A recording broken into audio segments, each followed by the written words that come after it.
O Dia do Consumidor está chegando e ainda são recorrentes as dúvidas que envolvem as relações de consumo. Então, antes de sair por aí consumindo, é bom entender o seu direito.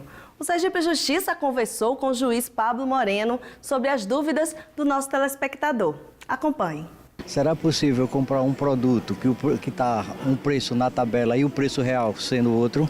O princípio da transparência da informação, o princípio da confiança, todos em dada medida formas de manifestação da boa-fé objetiva no campo, né, da publicidade relativa à relação de consumo, obriga o fornecedor, nos termos do artigo 31, a prestar ao consumidor uma série de informações sobre a quantidade, qualidade, preço, modo de consumo dos produtos que são fornecidos e dos serviços que são fornecidos no mercado de consumo. Um deles, o preço.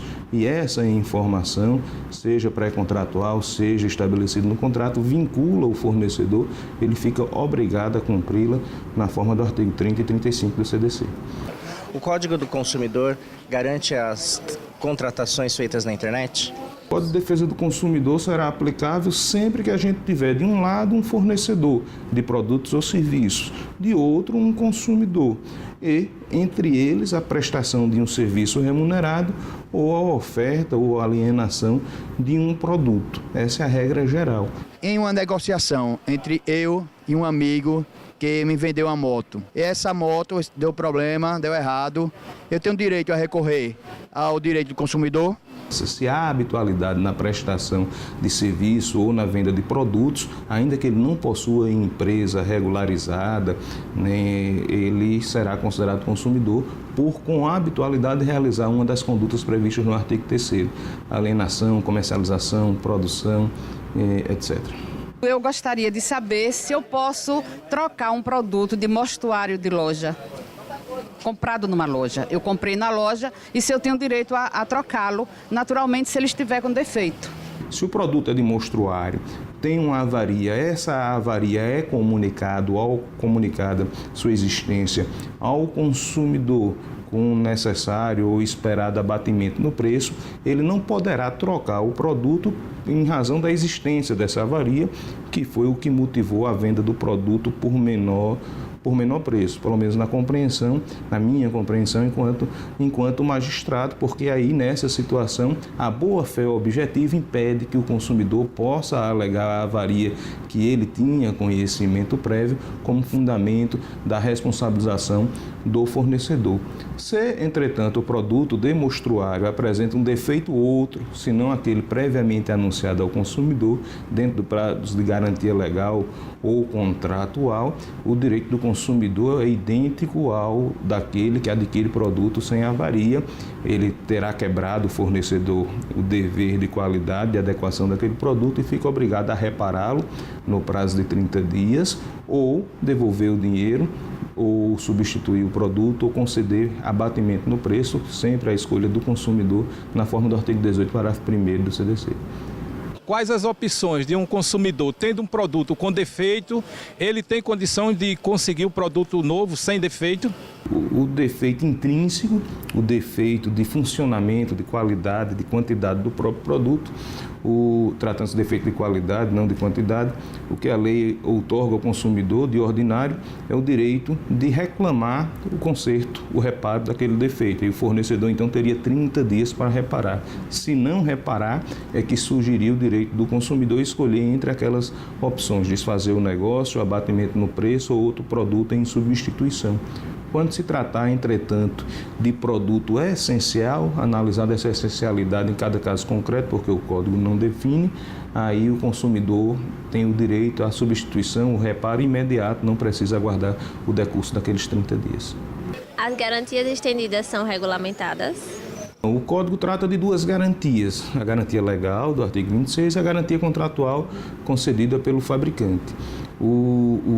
Essa garantia estendida convencionou-se chamado, que a gente vê no cotidiano forense, na verdade são contratos de seguro que tem por objeto da cobertura securitária o próprio produto adquirido, né, geralmente com um prazo, né, maior do que o da garantia contratual ou legal. Em algumas situações, a outorga dessa garantia, inclusive, tem um âmbito de proteção do consumidor maior do que a garantia do produto em si, a garantia de adequação e qualidade. Por exemplo, a cobertura, em alguns casos, para quebra do produto por mau uso, por acidente, por queda, cobertura por furto, por roubo. Então, na verdade, é uma relação securitária, acessória à relação de compra e venda do produto e que vai ser regulada nos termos do contrato e nos termos da legislação do Código de Defesa do Consumidor, pelos seus princípios e normas que regulam relações contratuais em geral, não essa em específico, e pelo Código Civil na parte que regula os contratos de seguro. Mais uma dúvida, se eu fizer uma compra e precisar trocar e não tendo a nota fiscal, é possível fazer essa troca? A questão da apresentação da nota fiscal se relaciona também ao princípio da boa-fé objetiva. Como é que o fornecedor será obrigado a trocar um produto se não há demonstração, né, de que aquele produto foi adquirido a ele, que aquele produto está dentro do prazo de garantia contratual ou legal? Então, a nota fiscal, a ausência de nota fiscal pode obstar o direito do consumidor por impossibilidade de demonstrar a relação jurídica entre ele e o fornecedor, por impossibilitar a apuração da ocorrência do defeito ainda no curso da garantia ou do prazo de vida útil do produto, mas não é elemento essencial para o exercício do direito do consumidor. Se eventualmente ele tem a fatura do cartão de crédito que prova a data da compra, alguns produtos, o número de inscrição ou a data da habilitação do produto junto a um determinado prestador de serviço, se ele tiver outros meios de suprir essa deficiência pela ausência da nota fiscal, conseguindo comprovar o momento da compra, prazo de garantia, etc., ele poderá ter reconhecido seus direitos, ainda que não possua a nota fiscal. Senhor, cobrança de comandas perdidas em bar e restaurante é permitido ou não? Então, não há uma proibição expressa, não existe uma norma que diz o bar não pode cobrar pela comanda, né, que tenha sido perdida. Na verdade, a gente entende que essa prática é uma prática abusiva, porque transfere para o consumidor parcela dos riscos da atividade daquele fornecedor. Quem ofere a vantagem da atividade é o fornecedor, é ele que deve responder por aqueles riscos. E os estabelecimentos devem ser responsáveis pelos veículos estacionados em seus estacionamentos? Todo serviço prestado no mercado de consumo impõe ao fornecedor, queira ele ou não, o cumprimento de alguns deveres, entre eles o dever de adequação e o dever de segurança. Se na prestação desse serviço um desses deveres é quebrado, ele deve responder pelos danos daí decorrente. E a responsabilidade dele é objetiva e independe de culpa.